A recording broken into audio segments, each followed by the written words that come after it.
बिस्मिल्लाहिर्रहमानिर्रहीम अस्सलातु वस्सलामु अलैका या सय्यदी या रसूलल्लाह अस्सलातु वस्सलामु अलैका या सय्यदी या हबीबल्लाह। तमाम सुनने वालों को मेरा सलाम। मैं हूं राना सिंह। तहरीक इंसाफ के बहुत से अहम तरीन अफराद के आज भी कागजात नामजदगी मंजूर हो गए हैं।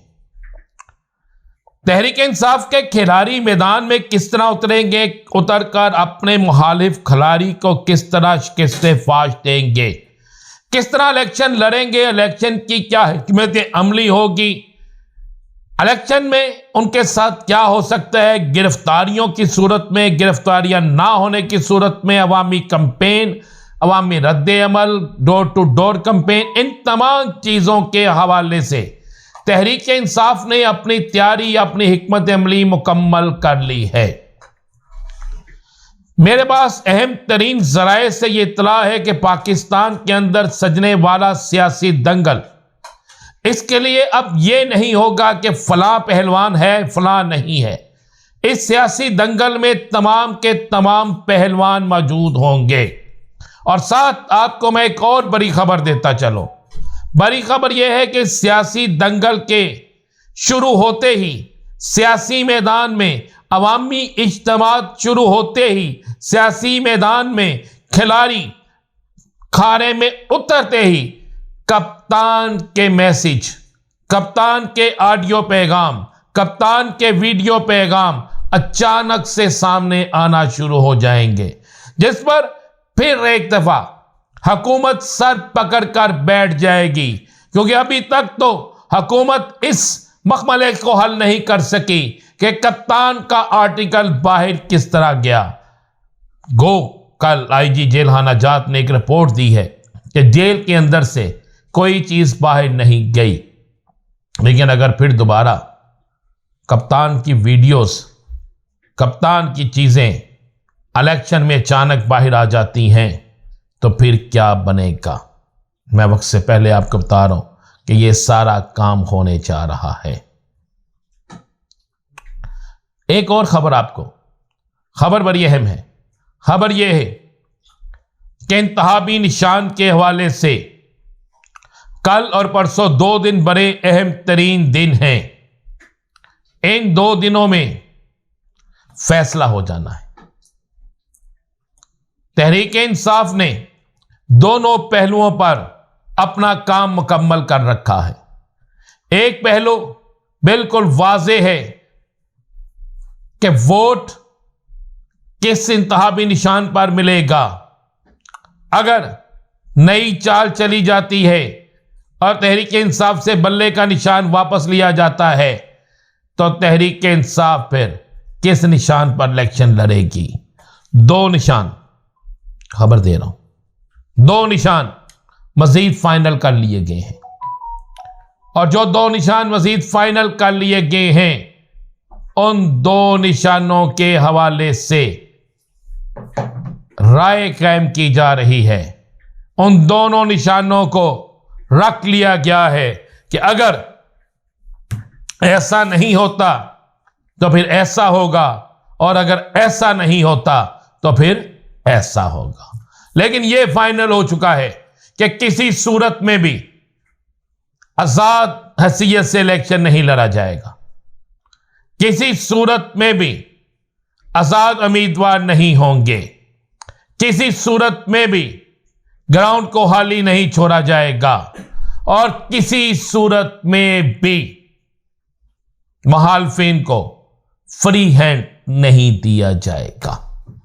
यह तो सारी हिकमत अमली वो है जो पाकिस्तान तहरीक इंसाफ ने मुकम्मल कर ली है, जो तहरीक इंसाफ मुकम्मल तौर पर इस हिकमत अमली के तहत अपना काम कर रही है। अब जरा बात करते हैं मुस्लिम लीग नून और दीगर सियासी जमातों की।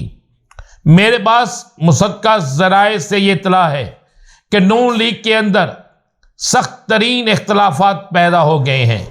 नून लीग की क़यादत को बहुत से उनके लोगों ने यह बात कही है कि आप इलेक्शन मुलतवी होने की करारदाद के हवाले से, करने की करारदाद के हवाले से बड़ी क़यादत का कोई किसी किस्म का बयान क्यों नहीं आया।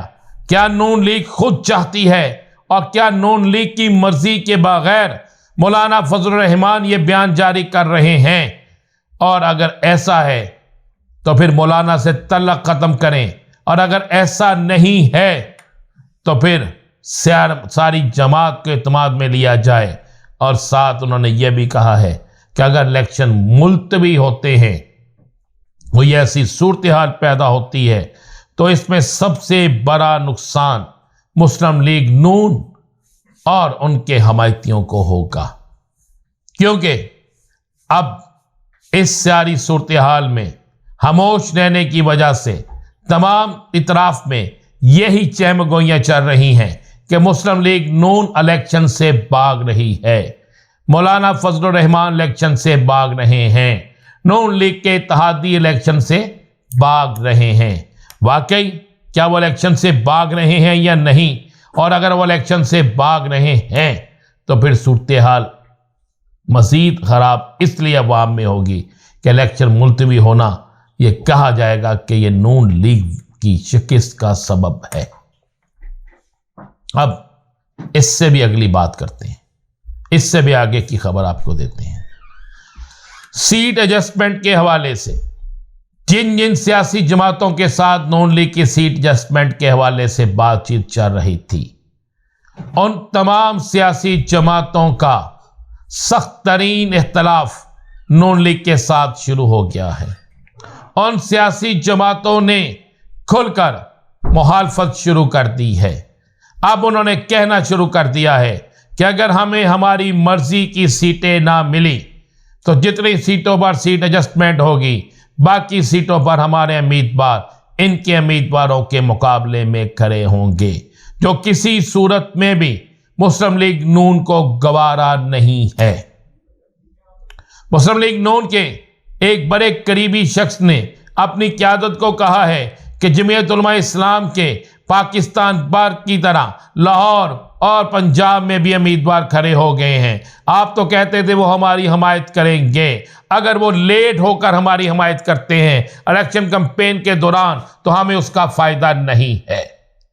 दूसरी तरफ वो वोट बैंक जो मुस्लिम लीग नून सोच रही थी कि उनकी तरफ जाएगा, यानी वो छोटी जमातें जिनकी वो हमदर्दियां लेना चाहती थी, उन छोटी जमातों पर एजाजुल हक ने शब खून मारकर, मैं शब खून इसलिए कहूँगा कि उनको साथ मिलाकर एक नया इत्तेहाद बनाना शुरू कर दिया है। बाकी इस इत्तेहाद में बाकी चीज़ें तो है, लेकिन एक हैरत अंगेज उसमें चीज़ ऐसी है कि जनाब साबिक वज़ीर आला पंजाब भी उस इत्तेहाद का अहम तरीन हिस्सा है। अब देखने वाली बात यह है कि क्या साबिक वज़ीर आला पंजाब वसीम अकरम प्लस का जिन्हें दर्जा दिया गया था, क्या वो इलेक्शन में कोई कारकर्दगी दिखा सकेंगे? और क्या कहीं वो इजाजुल हक को भी दबोकर तो नहीं रख देंगे? ये तो आएगा, आने वाला वक्त बताएगा। इंतजार कीजिए क्या होगा, लेकिन कुछ होने वाला है। इजाजत दीजिए, अल्लाह हाफिज।